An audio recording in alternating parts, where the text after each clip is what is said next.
5 seconds to go.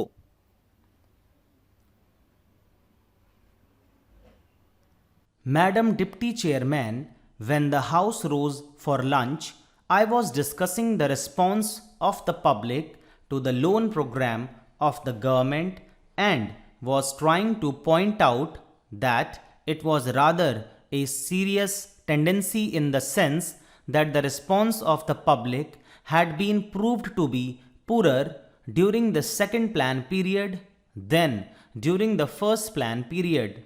I was trying to point out that looking to the fact that the national income was rising and the people were becoming more conscious of a developing economy and the need to mobilize the resources more and more, a contrary trend ought to have appeared, and that in view of that, this trend was disturbing. This trend is to be contrasted with the trend of the public regarding the call from the corporate sector for the investment of their monies. Here we find that the shares of some of the new companies or of the old companies that are issuing new shares are oversubscribed at times to the extent of 15 times the capital that has been asked for by the companies. So here are two pictures. One, the picture of the government asking the public to subscribe to the public loans, and the other, the picture of the response of the public to the corporate sector demanding investments from the public. While on the one hand there is an enthusiastic response to the demand from the corporate sector, on the other there is a very poor response as far as the loan program of the government is concerned.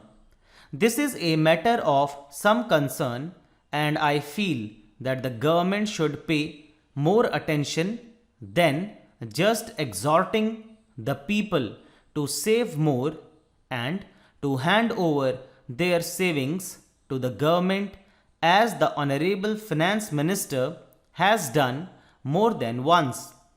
If it would have been merely a question of rediverting the money that is coming from the corporate sector to the public exchequer in the form of loans, perhaps the matter would not have been so serious. Then it would have been just a question of reallocation of the functions between the public sector and the private sector. But I feel that there is a large amount of money which is just changing to some lucrative channel, and that explains why the response to the demand from the corporate sector is 15 items. This shows that 14 times that particular capital is not required by that company, and if there had been some adequate step or measure whereby originally that money could have gone to the public exchequer, to that extent there would not have been any disappointment to the people who wanted shares but who did not get them, and disappointment to the public exchequer by not getting the response which it ought to have got. That, to my mind, leads to the question of the pattern of the rate of interest in a developing economy, and especially in view of the fact that a large number of companies are being floated today which have got an element of growth in them, thereby attracting so much capital towards them. The government of India will have to take into consideration the question of the rate pattern of interest on their loans, and to see whether something could not be done whereby the public will be attracted to a large extent towards their loan program than hitherto. It has appeared in the press that the question of supply and want is being reconsidered and that offers are sought to be made more attractive. If in the same strain the entire question of the loan program is also considered, it may be possible that these loans also might be made more attractive and thereby more capital, which is today just changing the channels of profitable employment, might be diverted to the public exchequer in the form of public loans. Then there is the question of the state governments performing their part, which has been assigned to them during the third plan period.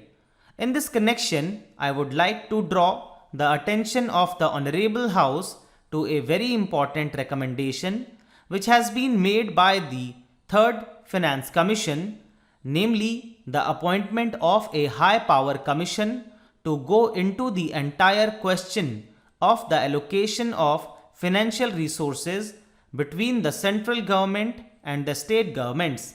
They have argued the whole case in nearly 1.5 pages in order to show why it has now become necessary that a high power commission should be appointed to go into this important question. According to the Third Finance Commission, the allocation of resources between the center and the states was made at a time when planned economic development was not visualized. When the constitution was framed, the development of the public sector, the new responsibilities which the states were going to assume, and a plan era were not properly visualized, and it was under these conditions that these allocations were being made. Stop. दोस्तों इसी के साथ ही dictation यहाँ पर finish होती है। पूरी उम्मीद है आप लोगों ने इसे अच्छे से लिखा होगा। इजी डिक्टेशन है, बहुत ज़्यादा डिफिकल्ट नहीं है। बहुत सारी शॉर्ट आउटलाइंस मैंने ऑलरेडी प्रोवाइड की हुई हैं जो आप मिसलेनियस प्लेलिस्ट से देख सकते हैं। शॉर्ट आउटलाइंस की प्लेलिस्ट में मैंने डाली हुई है। मिसलेनियस प्लेलिस्ट से आप देख सकते हैं मिस्टेक्स कैसे आपको काउंट करनी है, कैसे आपको स्पीड इंक्रीज़ करनी है, कैसे एक्यूरेसी आप लेके आ सकते हैं अपनी शॉर्ट हैंड में। तो इन सब चीज़ों पे ध्यान दीजिए। रिटन के साथ साथ आपको तैयारी करनी है शॉर्ट हैंड की, ज़्यादा अच्छा होगा। तो आपसे मुलाकात करूंगा अब मैं अगली क्लास में अगले ट्रांसक्रिप्शन के साथ। तब तक के लिए बाय बाय, टेक केयर।